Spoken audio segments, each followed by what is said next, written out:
नारायण हरि, नारायण हरि।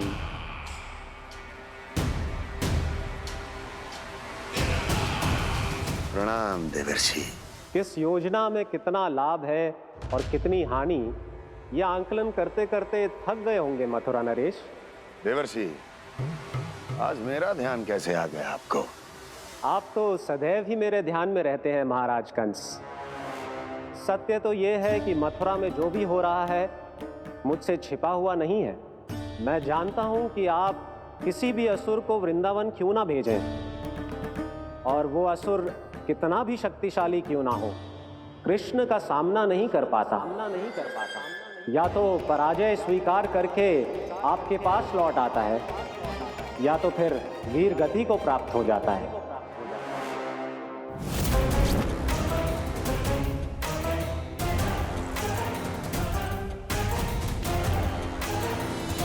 वाह, मुझे मेरी असफलताएं स्मरण कराने आए हैं, मेरे घाव को खुरेदने आए हैं, उन पे नमक छिड़कने आए हैं। मित्र को शत्रु समझने की भूल मत कीजिए महाराज कंस। मैं तो आपकी सहायता करने आया हूं। हाँ, और मेरी सहायता। कृष्ण विष्णु अवतार है, आप विष्णु के भक्त हैं। मैं हूं विष्णु द्रोही, फिर भी तो आपके आराध्य को हानि पहुंचाना चाहता है, उसकी सहायता करना चाहते हैं आप। क्या आप निश्चित रूप से कह सकते हैं कि आप ब्रह्मांड के सभी नियमों को अच्छी तरह समझते हैं? अवश्य। आपके लिए बस इतना ही जानना पर्याप्त होगा कि मैं जो कुछ भी कर रहा हूं उसके लिए मेरे व्यक्तिगत कारण हैं। मैं तो बस आपके हित में पिछली बार की तरह एक सुझाव लेके आया था, पर यदि आप मेरा सुझाव सुनना भी नहीं चाहते तो आपकी इच्छा।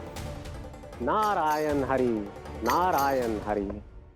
कारण चाहे जो हो, इनके पिछले सुझाव के कारण ही आज मेरे शत्रुओं की संख्या कम है। अन्यथा मैं देवकी के अन्य पुत्रों को भी जीवित छोड़ देता, और आज वो सब अपने भाई के साथ मिलकर उसकी शक्ति को अनेक गुणा बढ़ा देते। ठहरिए देवऋषि,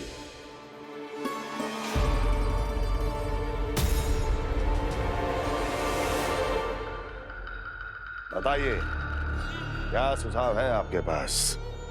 मेरे सुझाव का नाम है कालिया नाग।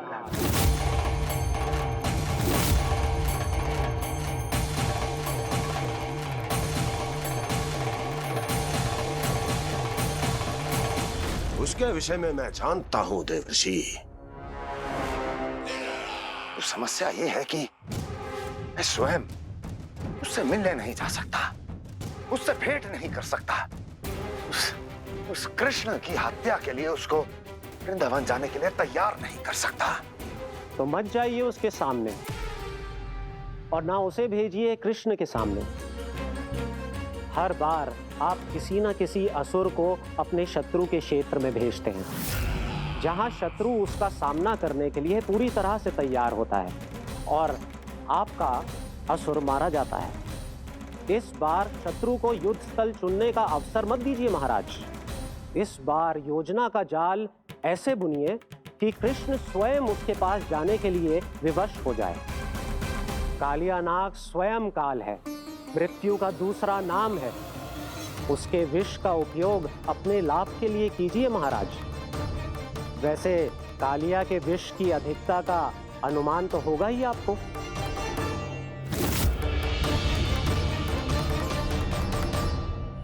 एक बार जो उसके क्षेत्र में पहुंच गया, फिर उसके विष से बचना असंभव है।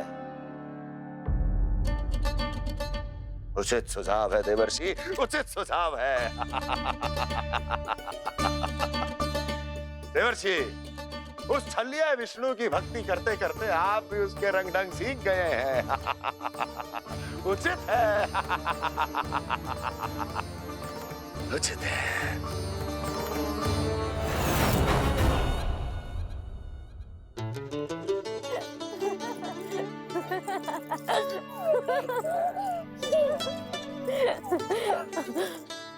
बस बस, बहुत आनंद ले लियो लला। बस अब दूध पी ले। ठहर ठहर, गरम है। जी ले ले।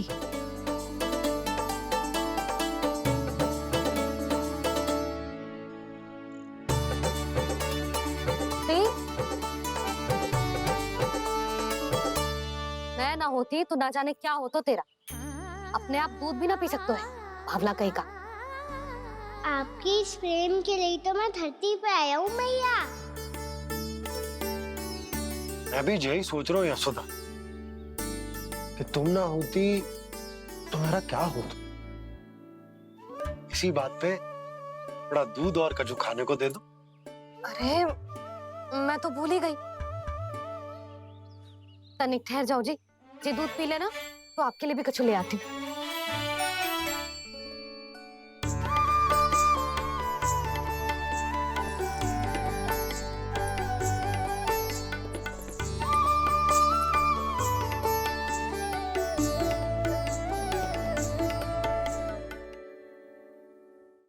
प्रणाम महाराज।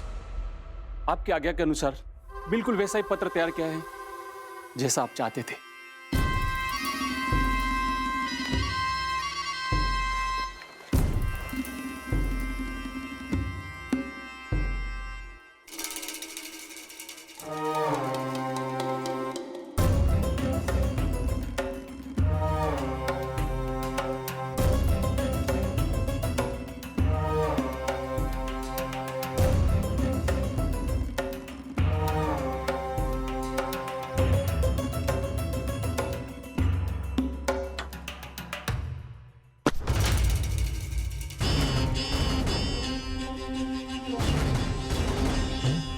कृष्ण जन्म से लेकर आज तक ये मेरी सबसे महत्वपूर्ण योजना है। इसका सफल होना निश्चित है दूत, किंतु केवल वही करना जैसा मैंने कहा है। जाओ।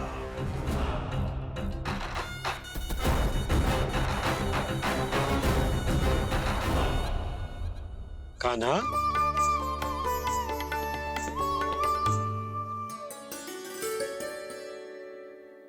क्या होगा? बाबा मैं चाहता हूँ कि मैया की ममता क्रिस्टल फ्रेम की वर्षा मुझ पे सरकते ऐसे होते रहे। वो तो होती रहेगी लल्ला। अपने लल्ला के लिए किसी मैया का प्रेम कभी कम हो सकता है भला?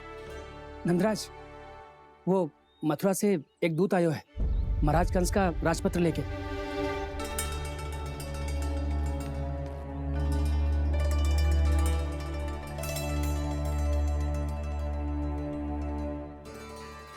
कान्हा अब क्या करने वाला है? तेरे बाबा कहाँ गए? हाँ? कंस मामा का खेल आरंभ हो गया है, पर मैया वो सब सुनेगी तो व्यर्थी चिंतित हो जाएगी। बस थोड़ा बाहर गया मैया, कछु खा रही से। बाहर इस समय? मैया क्या होगा? मैया देखो ना, पीठ पे कछु हो रहा है। मेरा हाथ ना पकड़ो, आप करो ना। दिखा यहाँ। क्षमा करना मैया, पर अभी बाबा को ही संभालने दो ये सब। कहिए, क्या संदेश लाए हैं आप? नहीं नंदराज नहीं। महाराज कंस का आदेश है कि ये संदेश सभी गांव वालों के साथ ही पढ़ा जाए। ठीक है, मैं गांव वालों के सामने पढ़ दूंगा, पर मुझे तो दीजिए पढ़ने के लिए। महाराज की आज्ञा का पालन करना आपके लिए भी आवश्यक है नंदराज। सभी गांव वासियों की सभा बुलाइए। बंसी, सभी गांव वालों की सभा बुलाओ। राजपत्र में ऐसा क्या संदेश भेजो है कंस ने? अब मेरे पत्र को पढ़कर सब भौचक के रह जाएंगे। और वो कृष्ण, उस कृष्ण के पांव के नीचे से तो भूमि खिसक जाएगी, आकाश फट पड़ेगा, बिजलियां गिर जाएंगी। प्राप्ति, ओ प्राप्ति, कंस का पत्र है। स्वयं को बहुत अधिक शक्तिशाली समझता है ना वो। अब देखता हूं कैसे वो इस महासंकट का सामना करता है। वो कृष्ण, वो अपनी मृत्यु स्वयं चुनेगा या मृत्यु की वेदी पर चढ़ा देगा प्रिय वृंदावन वासियों को।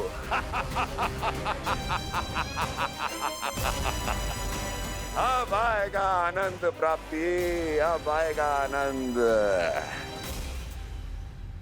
सबको इकट्ठा करवा के ही पढ़वाएगो। अवश्य ही कोई विशेष संदेश दिया होगा कंस ने। मैं भी यही सोच रही हूँ सुलक्षणा जीजी, कछु ना कछु तो विशेष है, पर जे हो क्या सकता है।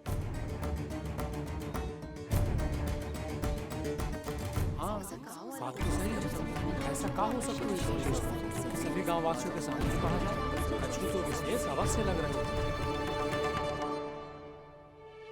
बाहर इतना कोलाहल क्यों हो रहा है? मैया, मैया, अब क्या होगा? मैया देखो ना, सर पे कछु हो रहा है। लल्ला, नारायण ने तुझे हाथ दिए हैं ना? पीठ की बात अन्य थी। अपने सिर की सेवा स्वयं कर। सर पे तो हाथ पहुंच रहा है ना?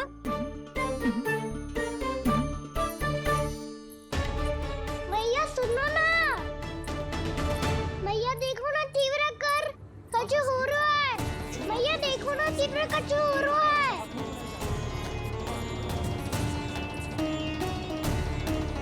सब लोग आ चुके हैं, अपना संदेश सुनाइए आप। गोपराज नंद और सभी वृंदावन वासियों को सूचित किया जाता है कि मथुरा अधिपति और आप सभी के महाराज कंस ने कल सुबह भव्य पूजा का आयोजन किया है। इसके लिए राज्य को वृंदावन के क्षेत्र के निकट यमुना नदी के मध्य में खिलने वाले 1 कोटि कमल के पुष्पों की आवश्यकता है। इसीलिए आप सभी को यह आदेश दिया जाता है कि ये सभी कमल के पुष्प प्रथम पहर से पहले राजसभा में पहुंचा दिए जाए। इतने सारे वो भी प्रथम पहर से पहले कैसे हो सकते हैं? यदि आप ऐसा करने में असफल रहे तो इसे राज आज्ञा का उल्लंघन माना जाएगा और राजद्रोह के आरोप में आप सभी को कड़े से कड़ा दंड दिया जाएगा। स्मरण रहे, यदि कल की पूजा में इन 1 कोटि कमल के पुष्पों का ना पहुंचने के कारण कोई व्यवधान आया तो समस्त वृंदावन वासियों को दोषी माना जाएगा और पूरे गांव को निवासियों सहित धूल में मिला दिया जाएगा। कल प्रथम पहर तक का ही समय है आप सबके पास।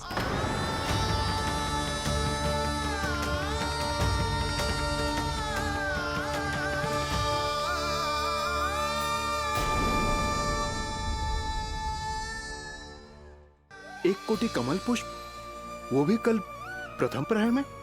ऐसे कैसे संभव है? और कोई साधारण पुष्प ना, यमुना नदी के मध्य खिलने वाले विशेष कमल के फूल चाहिए उन्हें। लेकिन यमुना नदी में तो कालिया नाग ने विष घोल के रखा है, तो फिर कैसे हो पाएगा? यह संभव है। हमारी मृत्यु का संदेश भेजा राजा कंस ने। सदैव की भांति इस समस्या पर भी गांव के बड़े ही विचार करेंगे। बालकों का यहाँ होना उचित ना है।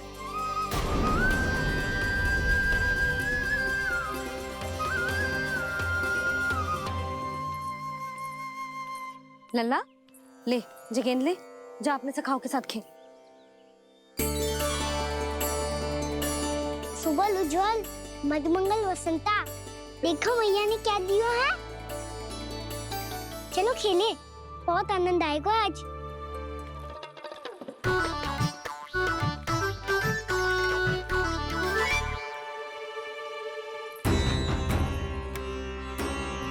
भानु, बंसी, जाओ और शीघ्र ही वो घेरे का कार्य समाप्त करो।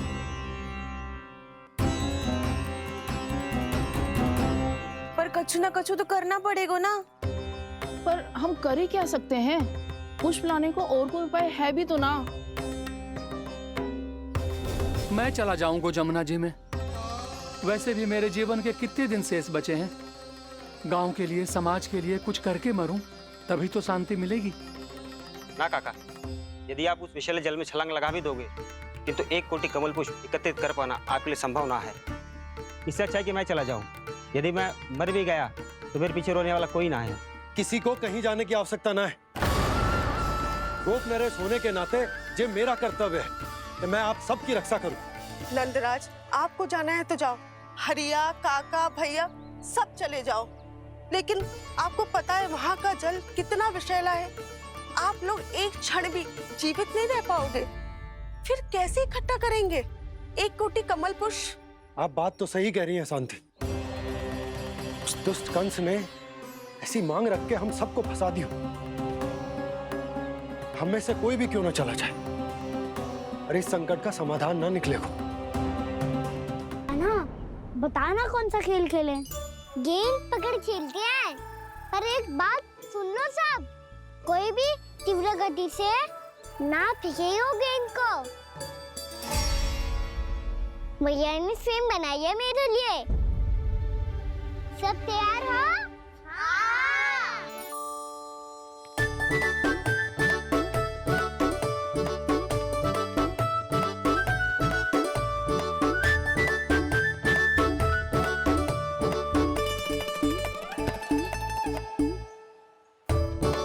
मुझे दो।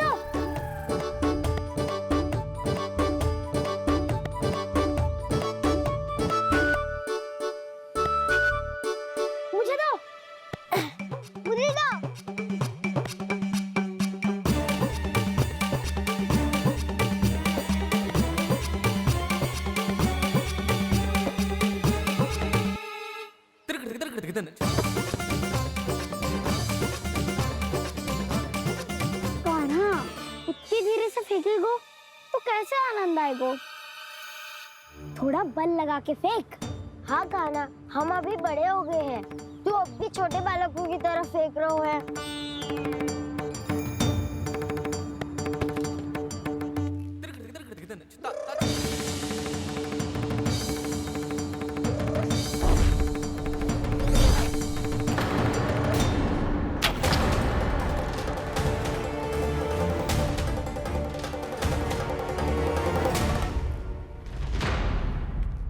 दीदी जी क्या करो कान्हा? गेंद तो डूब गई।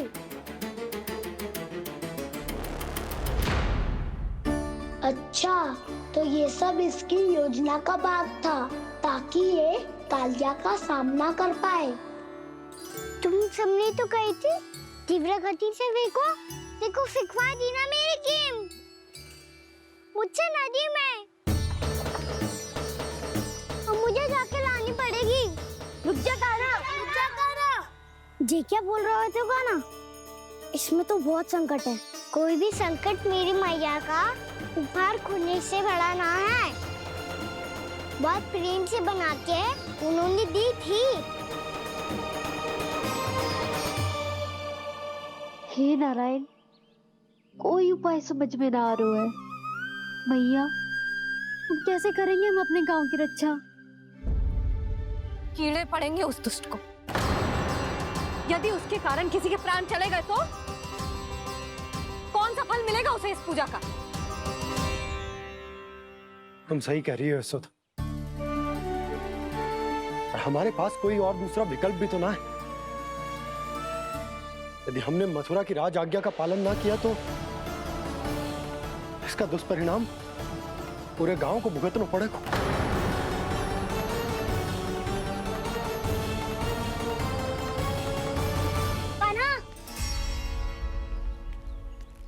पता है कि तू भगवान है, दिव्य है, बहुत शक्ति है तुझ में। पर फिर भी हम तुझे विषैले जल में ना जाने दे सकते। कुछ होगा तो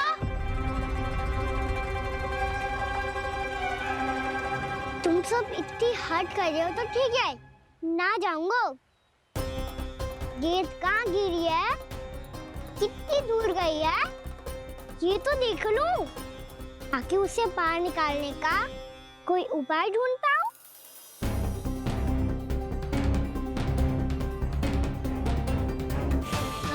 हाँ।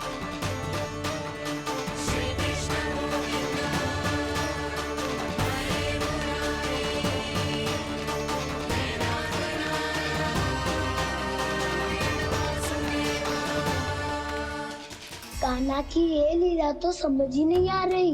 पहले इसने देवश्री नारद को मथुरा जाकर कंस को भड़काने के लिए कहा, फिर स्वयं ही दुखी भी हो गया कि अब इसका रहस्य सबके सामने खुल जाएगा। और अभी स्वयं ही तो इसने कहा था कि गेंद बहुत महत्वपूर्ण है, फिर स्वयं ही उसे नदी के विसले जल में फेंक दिया।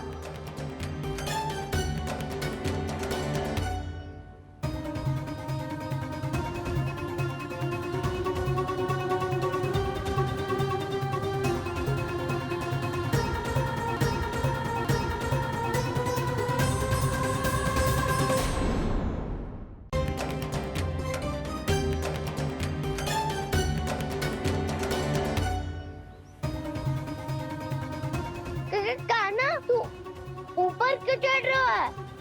अरे ऊंचाई से देखूंगा तभी तो गेंद दिखेगी।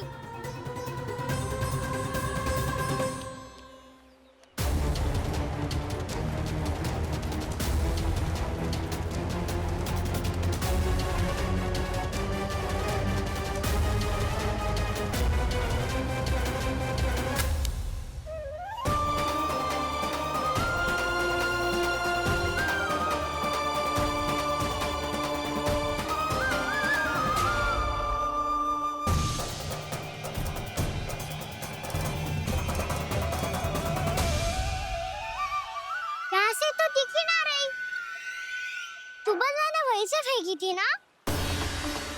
ना, वहाँ से फेंकी थी। कहाँ से? नहीं कहना वहाँ से। समझ ना आ रहा, ठीक बताना कहाँ से फेंकी थी?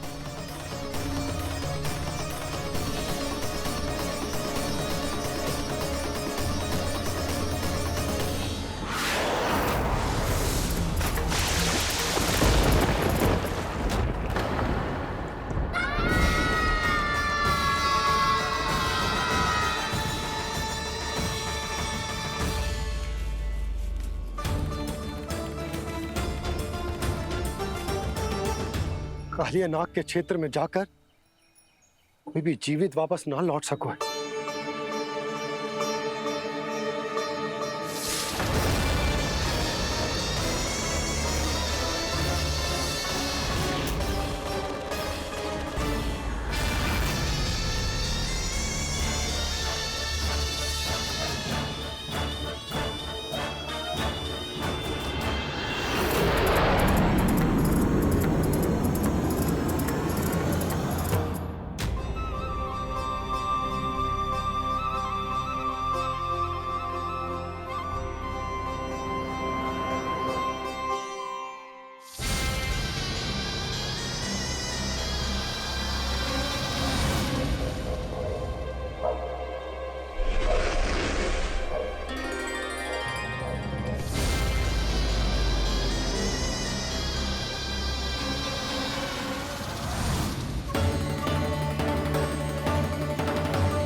ये क्या किया कान्हा ने? कालिया नाग तो उसे देखते ही निकल जाएगा।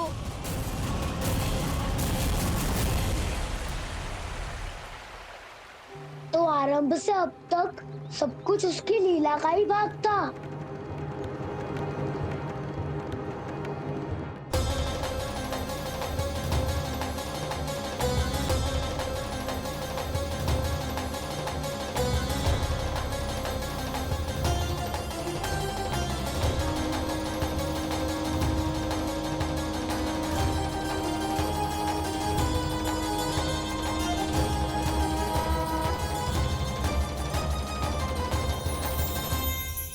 इतना सुंदर रूप, मन मोहने वाली मुस्कान, अद्भुत तेज और भगवान जैसी दिव्यता। कौन हो तुम? हाँ, तुम्हें देखकर तो हम सब सम्मोहित ही हो गए।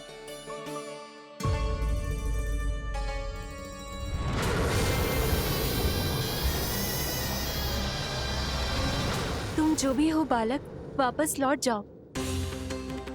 हमारा हृदय तुम्हें ही देखते रहना चाहता है, किंतु यदि हमारे पति जाग गए तो तुम्हें अवश्य हानि पहुंचाएंगे।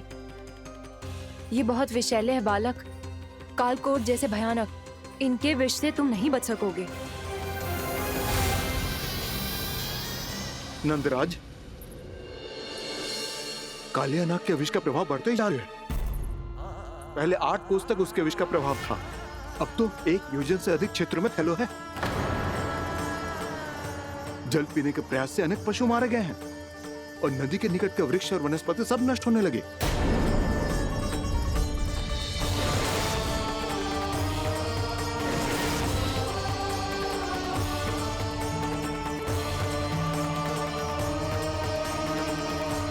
इनके विष की तीव्रता इतनी अधिक है बालक कि इनके संपर्क में आने वाले को तड़पने का भी अवसर नहीं मिलता। इनके विष की अग्नि क्षण भर से भी कम समय में प्राण वायु को जलाकर राख कर देती है।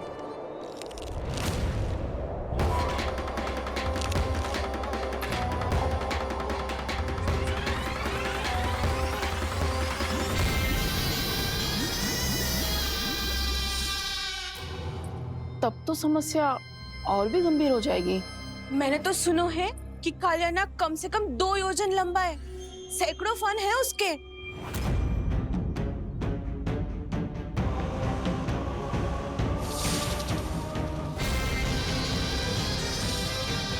इसका अर्थ तो ये है कि हम दोनों ओर से फंस गए। एक और कंस को 1 कोटि कमल पुष्प देने जो कि कालिया नाग के क्षेत्र में पड़ते हैं, और दूसरी ओर उस कालिया नाग का विष यमुना जी के क्षेत्र में बढ़ता ही जा रहा।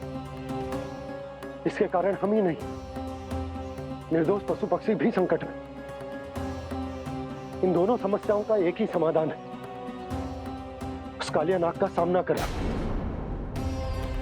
और ये ना समझ आ रहा कि हम ये करेंगे कैसे, क्योंकि ये बात साधारण मनुष्य के बस की ना है। हमारे लिए ये असंभव है।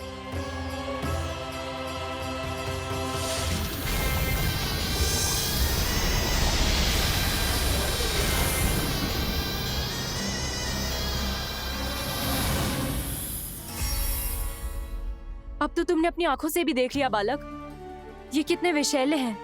नींद में भी विष उगलते हैं। इससे पहले कि तुम्हें कुछ हो जाए, चले जाओ यहाँ से, मान लो हमारी बात। आप सब मुझे जानती भी नहीं और फिर भी मेरी इतनी चिंता कर रही हैं आप। माँ की ममता भेदभाव नहीं जानती। तुम भी किसी के पुत्र हो और हम सब भी माँ हैं। एक माँ को हर बालक में अपनी ही संतान दिखाई देती है, इसलिए हम तुमसे विनती करते हैं, वापस चले जाओ, बचा लो अपने प्राण। मेरी चिंता मत कीजिए, मुझे कुछ नहीं होगा। होगा, अनर्थ होगा यदि ये उठ गए तो।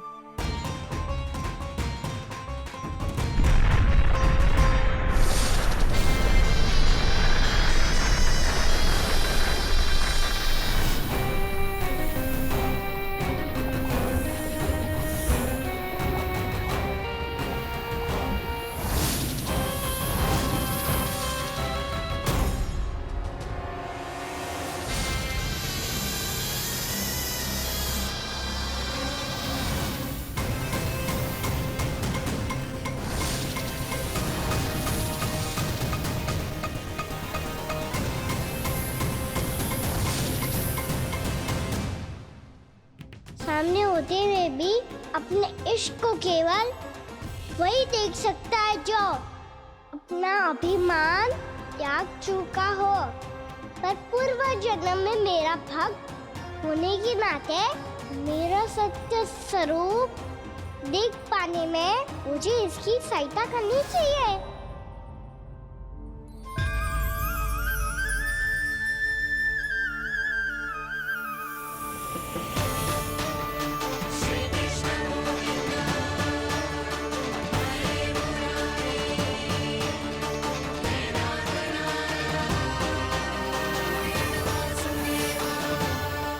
देखो हमारा छोटा सा कान्हा कैसे डट के खड़ा हुआ है, इतने विशालकाय, इतने महाभयंकर सबके सामने।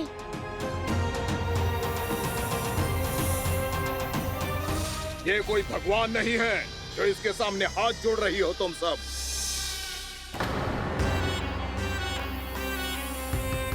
एक सामान्य साधारण बालक है ये, जो ये तक नहीं जानता कि इसके सामने है इसका काल, कालिया। तू कौन है बालक? मेरे इतने निकट आकर भी तू जीवित कैसे है? मेरी नहीं, अपनी चिंता करो कालिया।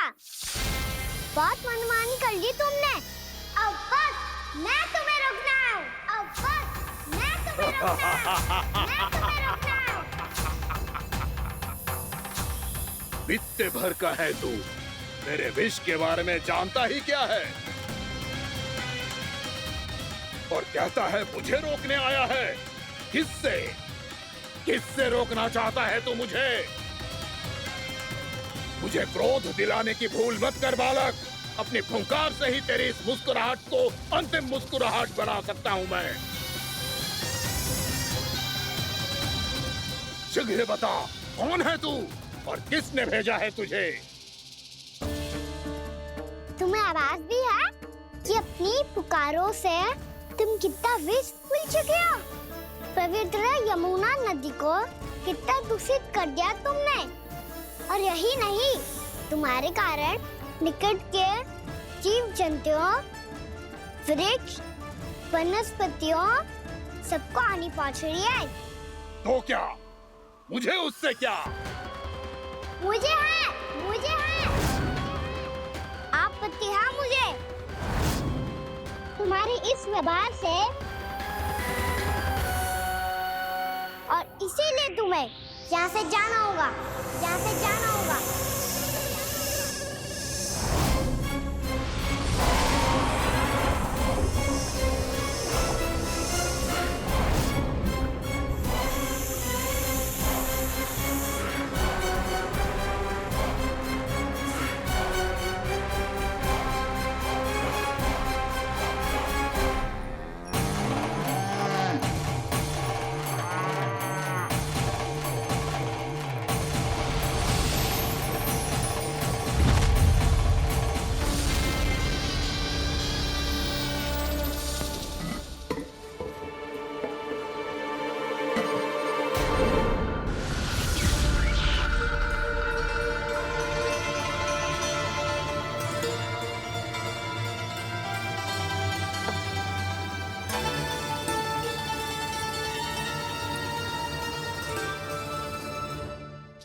मुझे आदेश देने का साहस भी कैसे किया तूने?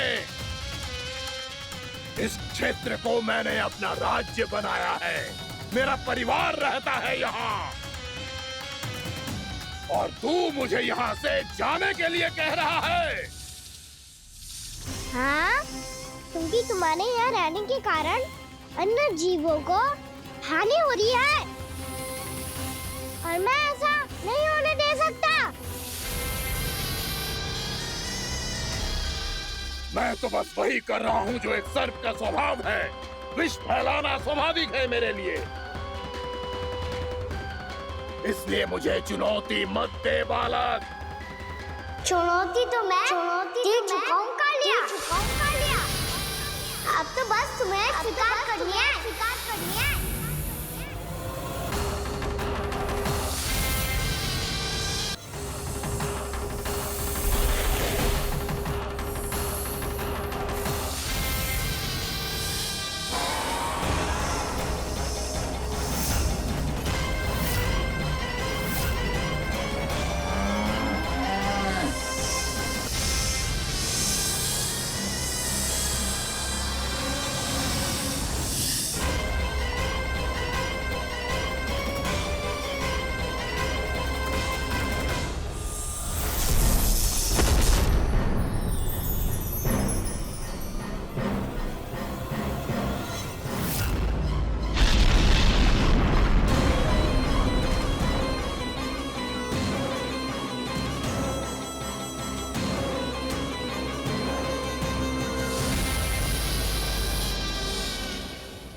मैं भी चेतावनी दे रहा हूँ, यहाँ से चले जाओ। अपनी भूल को पहचानो कालिया। तुम जो कर रहे हो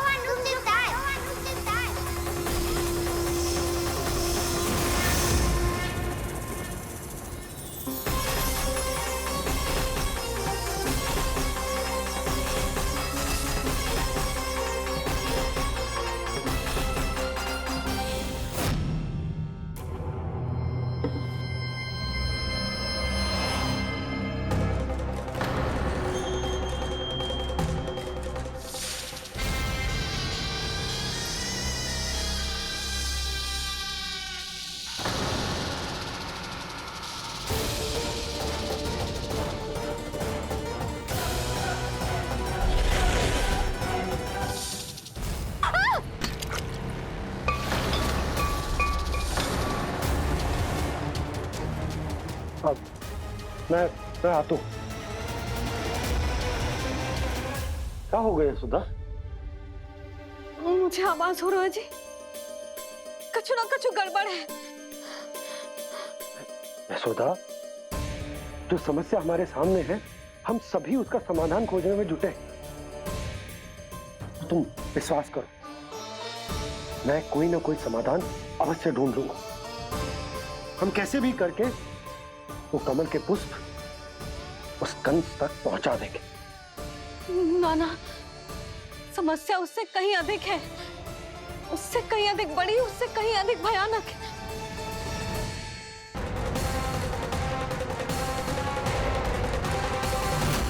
विस्की ये बूंद से ही सबके प्राण चले जाते हैं।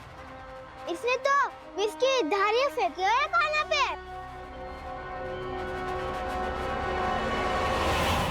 कान्हा कैसे बच्चे को अधिक विष से? इसका विष तो क्या, ये सर स्वयं भी छू तक नहीं पाएगा हमारे कान्हा को।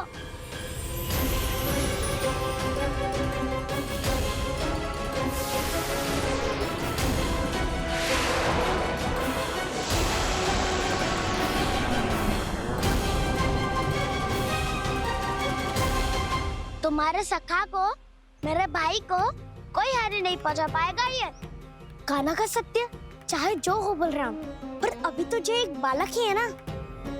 देखो कैसे विष के कारण स्थिर हो गया है।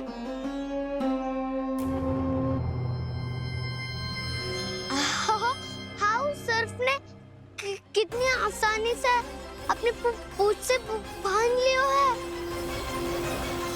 मुझे यहाँ से भगाना चाहता था ना तू? अब मैं तुझे दिखाऊंगा अपना सामर्थ्य।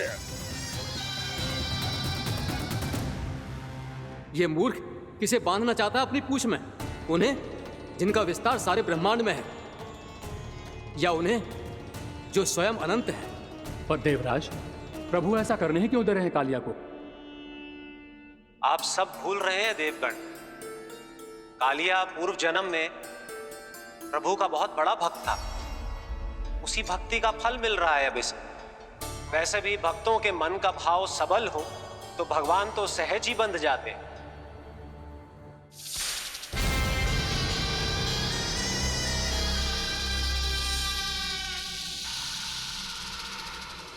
बलराम, तुमने ही तो कही थी कान्हा को कछु ना होगो।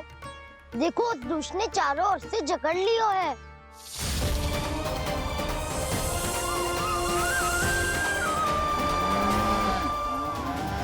ये क्या कह रही हो तुम? सुधा जी, क्या हुआ? घबरा क्यों रही हो आप? सुलक्षणा, मुझे आभास हो रहा है कुछ बहुत बड़ी अनहोनी हो गई है। नंदराज, नंदराज, नंदराज!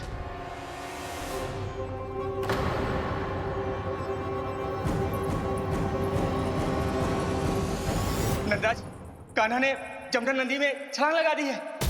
कान्हा ने जमुना नदी में छलांग लगा दी है। कान्हा ने जमुना नदी में छलांग लगा दी है। कान्हा जमुना में कूद गया है। मुझे लगा था आज कछु गड़बड़ होने वाली है। मुझे आज कान्हा को ना जाने देना चाहिए था।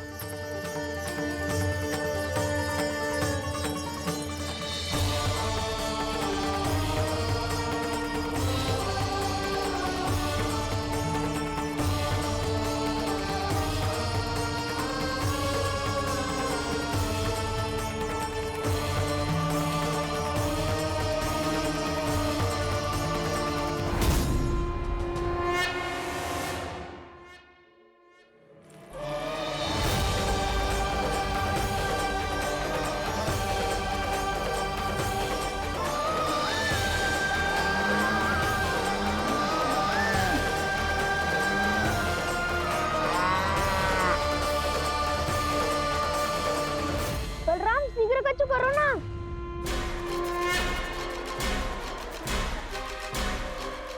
कुछ भी करो पर कान्हा को बचाओ। नाग बहुत भयंकर है, कान्हा अकेले ना संभाल पाएगा इसे।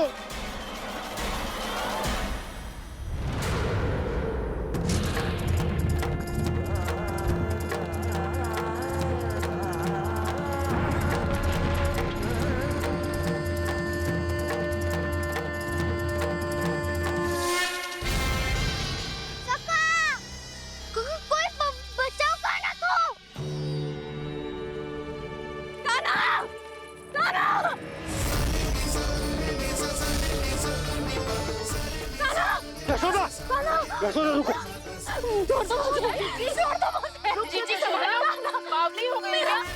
जीजी संभालो। कान्हा, कान्हा।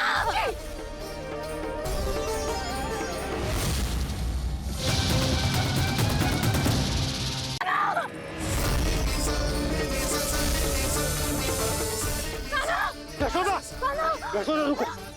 जोर दो मुझे, जोर दो मुझे। रुक जीजी संभालो, बावली हो गई क्या? जीजी संभालो।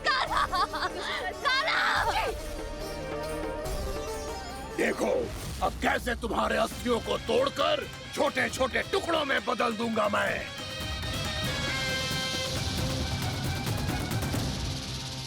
अगर जी आप जाओगी तो आप भी फंस जाओगी। अपने लल्ला के लिए मैं किसी भी संकट का सामना करने के लिए तैयार हूँ। छोड़ो। ना यशोदा, हमें कोई और उपाय खोजना पड़ेगा। कोई और उपाय? आप देख ना रही मेरा कान्हा किस दशा में है। कान्हा मैया के वश में नहीं है, नहीं तो ये अपने लल्ला के लिए साक्षात काल का भी सामना कर ले। ये तो केवल कालिया नाग है। हे नागराज, आप मेरे प्राण ले लो, पर कान्हा को छोड़ दो। ना नागराज, आप मेरे प्राण ले लो, मैं विरोध भी ना करूंगी। ना नागराज, आप मुझे मार दो, पर मेरे कान्हा को छोड़ दो। ना ना ना ना नागराज, मेरे प्राण ले लो। हमारे कान्हा से क्या शत्रुता है आपकी? प्रभु के लिए जो प्रेम यशोदा मैया के हृदय में है, वही इन सभी गोपियों के हृदय में भी है।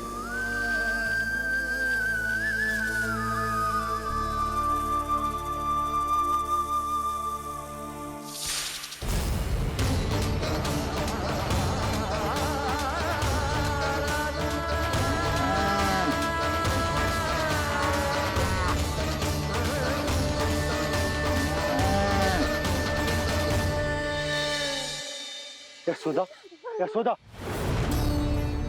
देखो इन गोपियों को, इन गैयाओं को। इन सब के मन में भी तुम्हारी भांति ही ममता भरी हुई। वो सब भी कान्हा से उतना ही प्रेम और स्नेह करती हैं, उतनी ही ममता से भरी हुई हैं जितनी कि तुम। तो तुम ही सोचो, जिसके साथ इतनी ममता और इतना स्नेह, इतना प्रेम, उसका कोई क्या कर सकता है? उस कालिया नाग का विष इस सब आशीर्वादों के सामने कछु न है। कछु करो जी। उसे बोलो वो मेरे प्राण ले ले, मेरे कान्हा को छोड़ दे। यशोदा,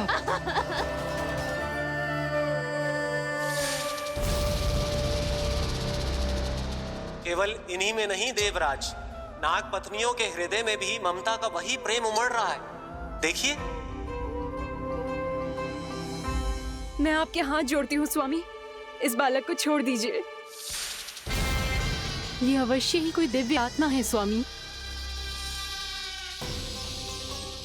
हम आपसे विनती करते हैं स्वामी, इस नन्हे बालक को हानि मत पहुंचाइए स्वामी। मेरी पत्नियां मेरे ही शत्रु के लिए विनती कर रही हैं। अब यदि इसके पक्ष में एक शब्द भी कहा तुम सबने, तो मैं इस बालक से पहले तुम सबके प्राण ले लूंगा। हो रहा प्रसन्न नाग कालिया, विजय को निश्चित जान। रोते बिलखते व्याकुल सब, संकट में देख कान्हा के प्राण।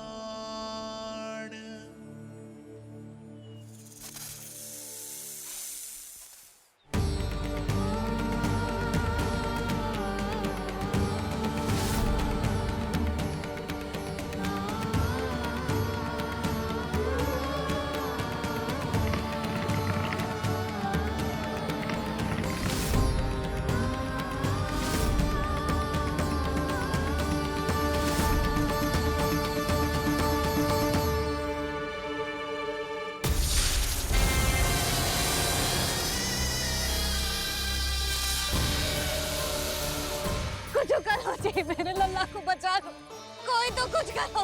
जीजी संभालो जसोदा। यशोदा, यशोदा तुम शांत हो जाओ, मैं कान्हा को वापस लेकर आऊंगा, मैं रक्षा करूंगा उसकी। ना नंदराज, नंदराज नहीं। कम से कम आप तो समझो नंदराज, कालिया के पास आप जाओगे तो आप भी फंस जाओगे।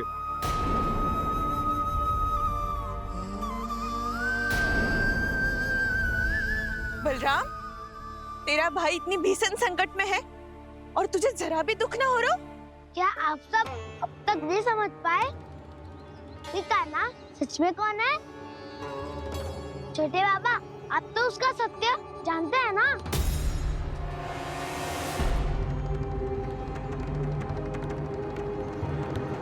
मानता हूँ कि आप सब कान्हा के रहस्य के बारे में नहीं जानते, पर क्या उसके जन्म से आज तक घटी एक से बढ़कर एक विचित्र घटनाओं को भी भूल गए हैं आप सब? भूल गए हैं कि कैसी पूतना जैसी राक्षसी उसका कुछ बिगाड़ नहीं पाई, कैसे तरनावती जैसा भयानक राक्षस उसे एक खरोच भी नहीं दे पाया था।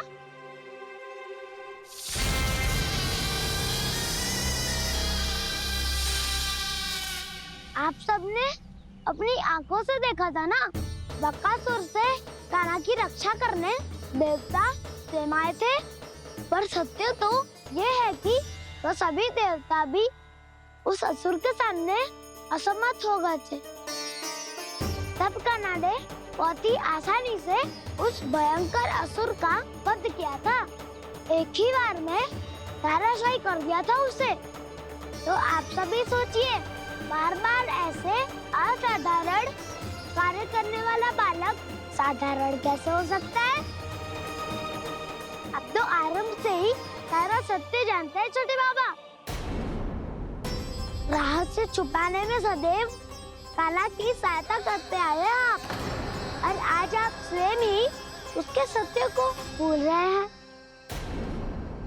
और तुम सब भी तो जानते हो कान्हा की शक्तियों के बारे में, तो क्या तनिक भी विश्वास ना है अपने सखा पे?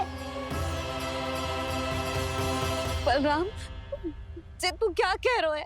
मैंने जो कहा उसका एक एक शब्द सत्य है छोटी माँ। यदि प्रभु की इच्छा हुई तभी कुछ ही क्षणों में सब कुछ अपनी आंखों से स्वयं अनुभव कर लेंगे आप।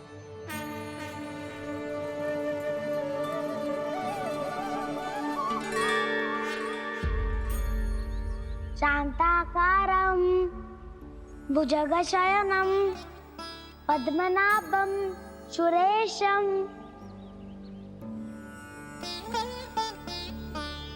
विश्वाधारं गगनसदृशं मेघवर्णं शुभांगं लक्ष्मीकान्तं कमलनयनं योगी वीरध्यानगम्यम् वन्दे विष्णुं भवभयहरं सर्वलोकैकनाथम्।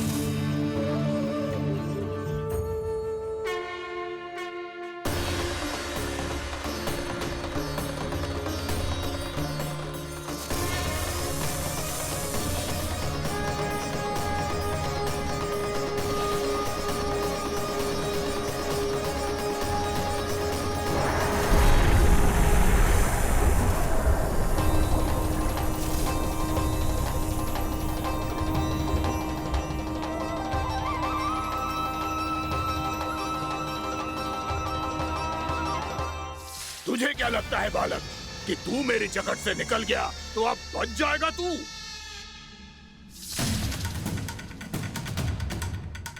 मेरे विष से अपनी प्राण रक्षा करने में सफल रहा, मेरी जकड़ से भी छूट गया, पर मेरे दंश से नहीं बच पाएगा।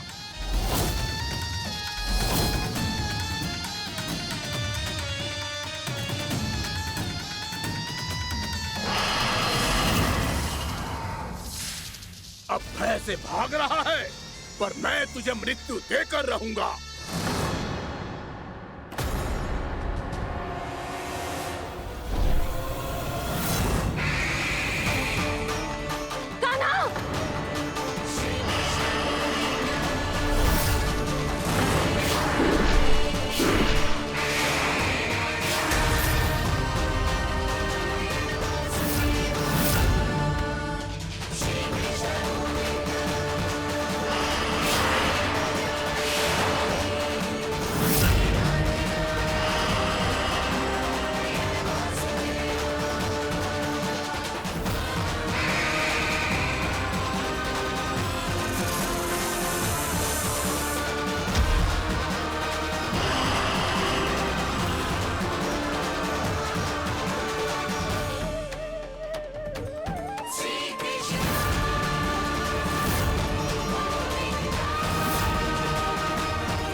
मेरा नन्हा सा कान्हा कितनी देर भाग पाएगा?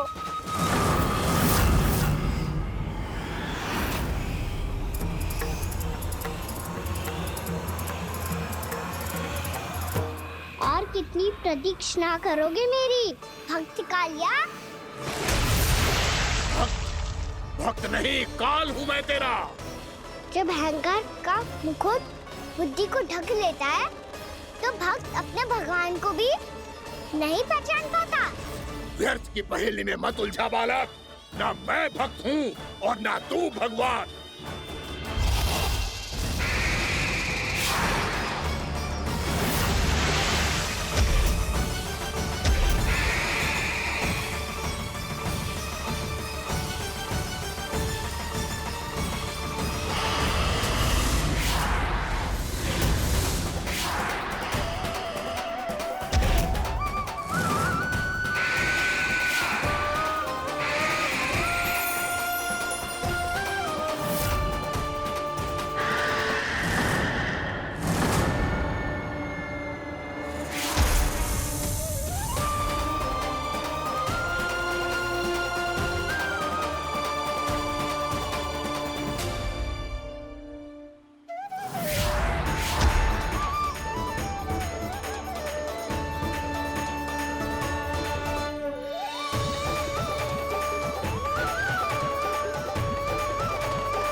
जिसके लिए इतने व्याकुल हो रहे थे, उसे छूकर कालिया नाग का हलाहल जैसा विष भी चरणामृत बन गया है और यमुना जी के जल में फैल चुके विष के प्रभाव को भी नष्ट कर रहा है।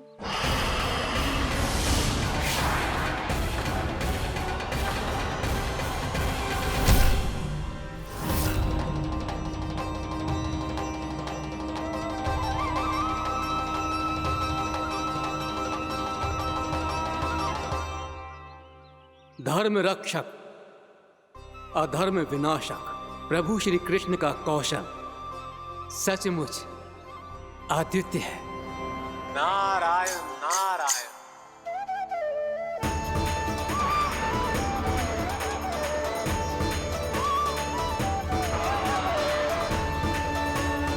मेरा भार तुम्हारे भीतर के अहंकार का प्रतीक है कालिया। अब तुम्हारा अहंकार, तुम्हारा अभिमान मेरे पाँव के नीचे है और तुम्हारी पूंछ अर्थात तुम्हारे प्राण मेरे हाथ में। अब तुम क्या करोगे भक्त?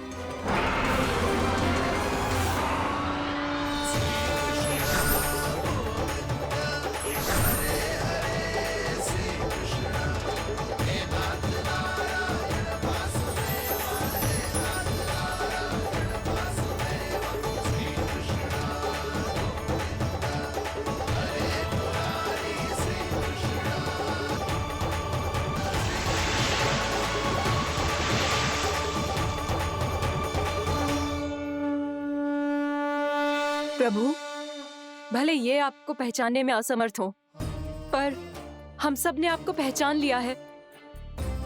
हाँ प्रभु, एक भक्त होने के नाते और एक अर्धांगिनी और माँ होने के नाते मैं आपसे इनके प्राणों की भिक्षा मांगती हूँ।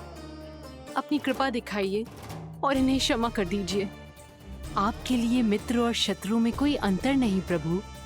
उसी तरह आपकी कृपा और दंड में भी कोई अंतर नहीं। दोनों दया ही तो हैं, अकारण ही किसी को प्राप्त नहीं होती।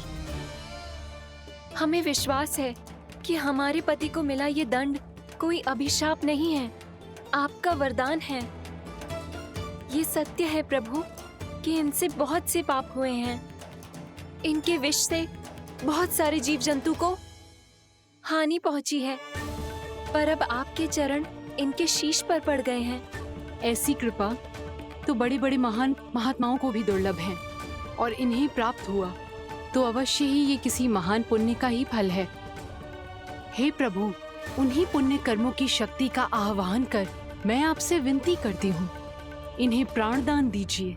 मैं अपने इस भक्त को क्षमा अवश्य करूंगा देवियों, यदि ये अपने अहंकार को त्याग कर मुझे पहचान ले तो।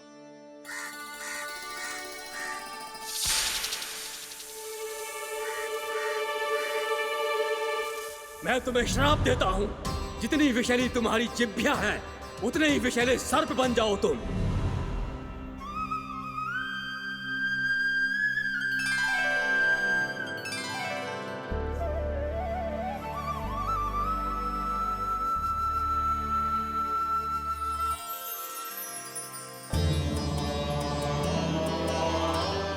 नारायण, मुझे क्षमा कीजिए नारायण। मैं तो आपका परम भक्त था, किंतु मैं आपको पहचान नहीं सका। इसका दंड तो मुझे मिलना ही था, किंतु मैं अब प्रायश्चित करना चाहता हूं।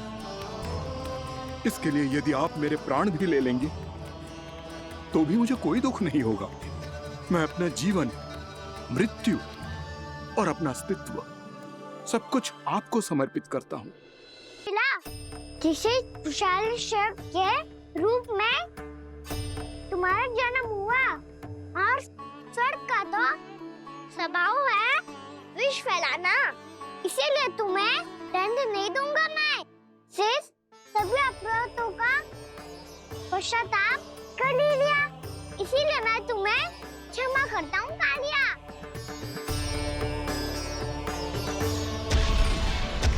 पर तुम्हें यहाँ से दूर समुद्र के बीच जाकर रहना होगा, जहाँ किसी निर्दोष का जीवन तुम्हारे विष से प्रभावित ना हो। मैं चाहकर भी आपकी इस आज्ञा का पालन नहीं कर सकता। मैं असमर्थ हूँ प्रभु, क्योंकि यदि मैं इस क्षेत्र को छोड़कर गया तो मेरी मृत्यु निश्चित है। आपसे क्या छुपा है प्रभु? आप तो जानते हैं कि सर्प जाति और आपके वाहन गरुड़ के बीच अनंत शत्रुता चल रही है, जिसका प्रारंभ नागों के द्वीप नागालय से हुआ था। उस द्वीप पर छोटे जीवों को निगल जाने के लिए सर्प थे, और गरुड़ को सर्पों का स्वाद बहुत प्रिय था, इसलिए वो बार बार नागद्वीप जाने लगा था। पर इस कारण पूरी सर्प जाति उससे आतंकित हो गई थी, इसलिए जब भी गरुड़ वहां पहुंचता तो सभी सर्प छिपने लगते। जब गरुड़ को इसका आभास हुआ तो उसे बड़ा क्रोध आया, और वो उत्तेजना में भरकर सर्पों का शिकार करने लगा। भूख ना होने पर भी उन्हें मारने लगा। अब सर्पों के प्राण हरना उसके लिए खेल बन गया था। इस भीषण समस्या का समाधान ढूंढने के लिए पूरी सर्प जाति महान सर्प वासुकी के सामने इकट्ठी हुई। हे महान वासुकी, हमारी सहायता कीजिए। नागद्वीप पर गरुड़ ने आतंक मचा दिया है। पहले तो वो हमें अपना भोजन बनाता था, लेकिन अब हम उसके खेल का साधन बन चुके हैं। भूख हो या ना हो, जब तब आकर वो हमारे प्राण हर लेता है। अनुचित हिंसा के इस प्रथा का आरंभ सर्पों ने ही किया है। पहले आप सबने पूरे द्वीप पर अधिकार कर लिया, फिर आहार के साथ साथ आनंद के लिए भी आप सभी ने निर्दोष जीवों की हत्या की। और जब सृष्टि का संतुलन बनाए रखने के लिए गरुड़ आपको अपना आहार बनाने आया, तो आप सब अपने प्राणों की रक्षा के लिए छिपने लगे। तो फिर गरुड़ का उत्तेजित होना तो स्वाभाविक ही था। नागनाथ, जो हमने अन्य जीवों के साथ किया वही अब हमारे साथ हो रहा है, परंतु ये भी तो सृष्टि के संतुलन के विरुद्ध ही है ना? अवश्य है, इसलिए मैं गरुड़ से चर्चा करूंगा। धन्यवाद प्रभु।